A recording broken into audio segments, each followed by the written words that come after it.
Assalamualaikum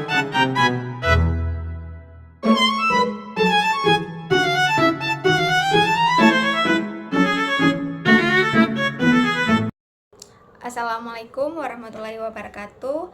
Perkenalkan, nama saya Naila Borahima dari jurusan Ilmu Ekonomi dengan NIM 94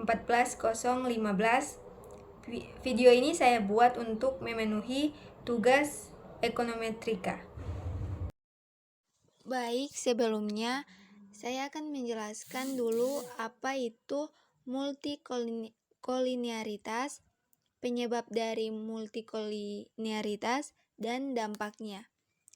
Multikolinearitas adalah sebuah fenomena statistik yang terjadi dalam analisis regresi linear berganda. Ketika dua atau lebih variabel independen, variabel bebas dalam model menunjukkan korelasi atau hubungan linear yang sangat kuat satu sama lain. Secara ideal, variabel independen harus saling bebas agar kita dapat mengisolasi dan mengukur pengaruh unik dari masing-masing variabel terhadap variabel dependen. Penyebab dari multikolinearitas biasanya timbul karena beberapa faktor seperti memasukkan variabel yang secara konseptual serupa, misalnya memasukkan pendapatan dan pengeluaran sebagai predikator terpisah, adanya pengumpulan data dari sampel yang terlalu kecil, atau kesalahan dalam menentukan spesifikasi model. Dampaknya sangat merugikan interpretasi model regresi. Ia membuat estimasi koefisien regresi menjadi sangat tidak stabil dan sensitif terhadap perubahan kecil pada data. Selain itu, multikolinearitas menyebabkan kesalahan standar, yaitu standar error, koefisien membengkak. Pembengkakan ini akan menurunkan nilai statistik yang pada akhirnya seringkali membuat variabel yang sebenarnya berpengaruh secara teoritis menjadi tidak signifikan secara statistik, sehingga sulit memisahkan kontribusi individual masing-masing predikator. Baik, selanjutnya kita masuk pada pengolahan datanya.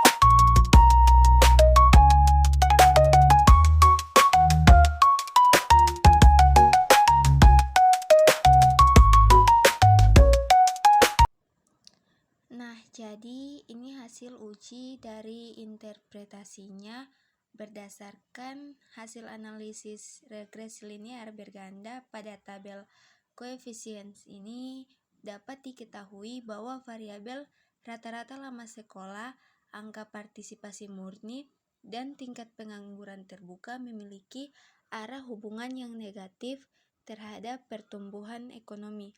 Hal ini terlihat dari nilai koefisien regresi B masing-masing variabel yang bernilai negatif, yaitu sebesar min 404 untuk RLS, min 0,153 untuk APM, dan min 297 untuk TPT. Artinya, apabila rata-rata lama sekolah, angka partisipasi murni maupun tingkat pengangguran terbuka mengalami kenaikan, maka pertumbuhan ekonomi cenderung menurun dengan asumsi variabel lainnya. Namun demikian, hasil uji T menunjukkan bahwa secara parsial ketiga variabel independen tersebut tidak berpengaruh signifikan terhadap pertumbuhan ekonomi. Hal ini ditunjukkan oleh nilai signifikansi masing-masing variabel yang lebih besar dari 0,05 yaitu 0,244 untuk RLS, 0,339 untuk APM, dan 0,122 untuk TPT. Dengan demikian dapat disimpulkan bahwa perubahan pada ketiga variabel tersebut belum cukup kuat untuk menjelaskan variasi yang terjadi pada pertumbuhan ekonomi selama periode penelitian.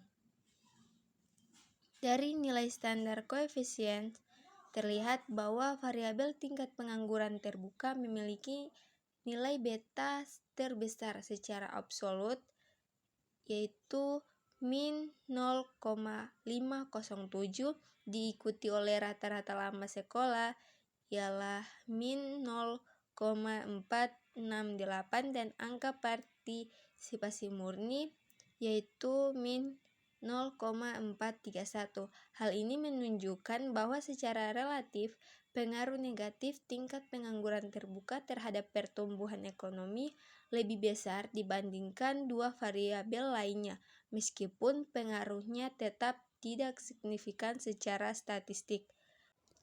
Baik, itulah penjelasan dari saya. Wassalamualaikum warahmatullahi wabarakatuh.